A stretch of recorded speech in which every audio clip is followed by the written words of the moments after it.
welcome to another guitar lesson with me, RexPearson from RexPearson.com. Hope you guys have had an awesome week. As usual, it's a Sunday, it's another song lesson with me, RexPearson. So I hope you guys are doing alright. I've already said that twice. Alright, so today we're going to be doing a song that I've heard a lot about and I had to listen to the other day, and I picked out the solo and I thought, that is a pretty good solo for my subscribers.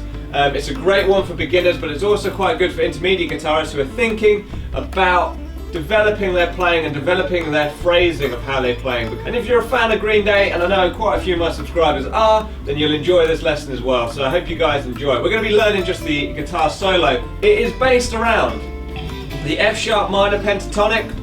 So if you're not sure of it, it's going to be in there. Note to the editor, it's going to be in there. F sharp minor pentatonic.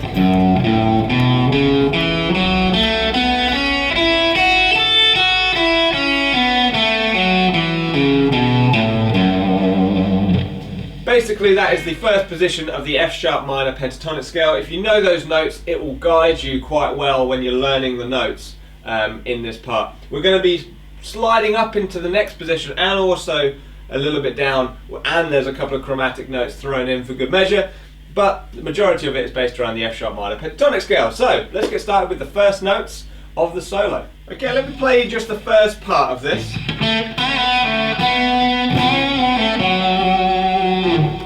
Now the important thing to remember is it starts on the 2nd fret here on the G string, and you're going to only be using the G and the D strings. Now the first part that's going to be most difficult is the little, because you've got to get used to being able to bend. Now I pull towards the floor when I bend this, but you can lift up.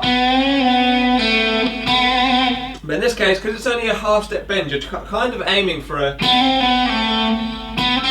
half step bend. So it's somewhere in between this note and this note here.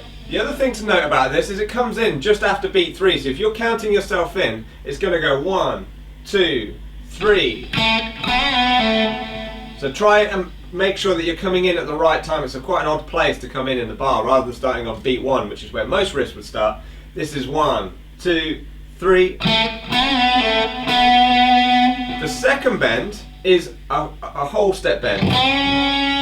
So you're bending to the target note, which is on the 6th fret of the G string. And you want to make sure that you hit that target note.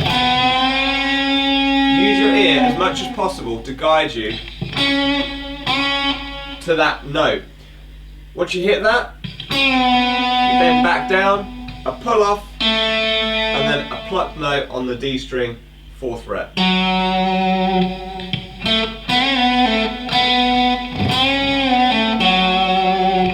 Use all 3 fingers, and the 3rd finger is just on the correct fret. If all 3 fingers are bending, it's a lot less difficult to be able to play that note. Okay, the next thing is a slide from the 4th fret to the 6th fret. Then you're going to be playing.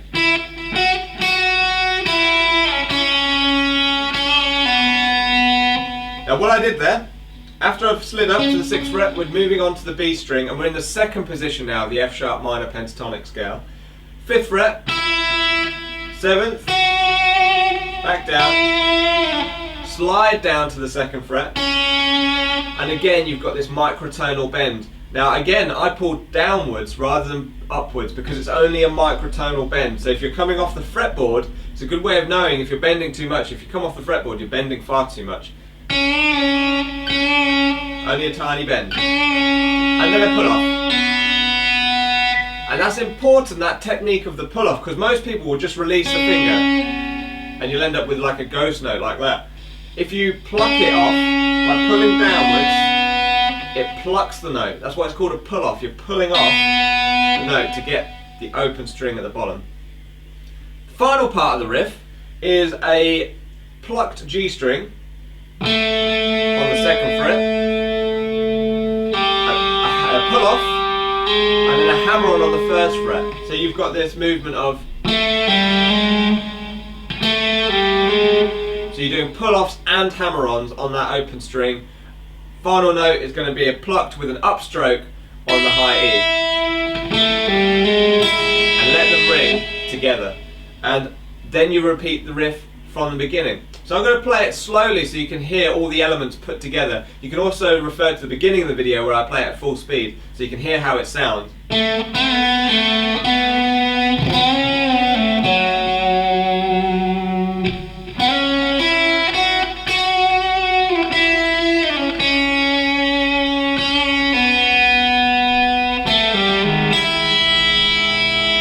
It repeats. Exactly the same riff on the second time, guys, and that is it. Now the most problems will occur on getting the accuracy in the bend, so try and make sure that you use your ear to try and hit those guide notes. Remember, the microtonal ones aren't too important, but the whole step bend is very important that you hit the 6th fret there. Very important. The other things that you want to get in there, pay attention to the slides, the hammer-ons and the pull-offs, and make sure they're in the right place, and ensure you're finishing off with an upstroke on the high E. If you do all those things together and you work on the little things, the whole riff will sound much more professional when you perform it live. So guys, I hope you enjoyed that lesson. Do leave a comment in the description below if you enjoyed it. If you didn't enjoy it, then let me know why. And if you're a subscriber, do hit the like button. I really appreciate it, guys. So I hope you enjoyed the lesson. I'll see you next Sunday, as always, where I'll release something to keep you motivated, to keep you inspired to pick up your guitar for another week. And thanks again, guys, for watching. See you guys next time.